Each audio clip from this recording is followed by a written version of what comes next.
mohinga uchiel mawuok e kaunti ma Kisii koro dwaro ratiro bang' miyo moro timonegi oledhi mochulo dho pesa kuomgi kasingo terogi tiyo e piny Canada. Yangore ni achijno nowuond anyuola go ma ooro ne omenda ma kore udiro to hewo milion 1.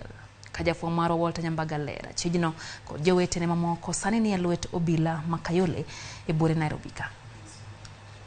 Etesendo obila ma Soweto, obila ni koda chich more odang' ng'ech ka itude kod timo njwaria ne jopiny kendo kwalo gi omenda kawuondo gi nobiro yudo negi tije e piny Canada. Ile mohinga uchiel mopogore opogore wuok e Sublekisen ma Isena e gweng' ma Nyacheke e kaunti ma Kisii kendo chopo e boma Nairobi mar manya chijno. Abigail Odero en miyo ma itudo kod timo ledhi moweyo kama ohingo ji 7 e pod ywak tok wito omenda e kama ji 3 wacho ni giwuok e gweng' achiel ma Isena. Jose Kanyachio en achiel kuom jok mane olombi ni dhi mi tich e piny Canada kata kamano ne dwarore ni mondo gichul pesa mag loso tese mag wuoth. E nonro mar chudo mar M-Pesa ma wan godo e kind dwe mar 12 kod dwe mar 11, Jose Kanyachio wacho ni ne oro maromo Sh8,500 tarik 3 dwe mar 11, 2022 e namba mar sim mar 254 to rumo kod 80 e nying mar Tom Toza Maina. Chudo machielo maduong' motim ka tarik 17 dwe mar 11, 2022 e kar saa 5 kod dakika 22 en Sh268 kod 500. Jose Kanyachio wacho ni ne ochulo ne wuode Justin Mochama Nyasio mondo oyud somo Canada to kod tich, mak mana ni magi duto ne olwar e Luanda. Kuna mama ingine ambapo alinitanganya kwamba atanipelekea mtoto UK, nikampea pesa zangu.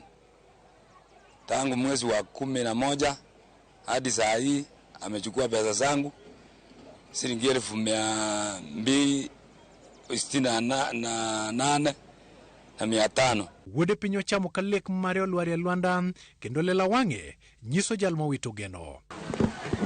Lydia Monari mana kaka Jose Kanyachio en achiel kuom jogo mane onyiso chich bang' chiwo ne achich maromo Sh70,000 ka Lydia Monari lero ni 20,000 ne mar manyo passport to 50,000 ne mar chulo ndege. Alituambia tutoe 10,000 za medical, hiyo ilikuwa cash.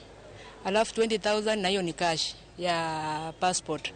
Na hizo zingine na katuambia zingine tutoe na M-Pesa.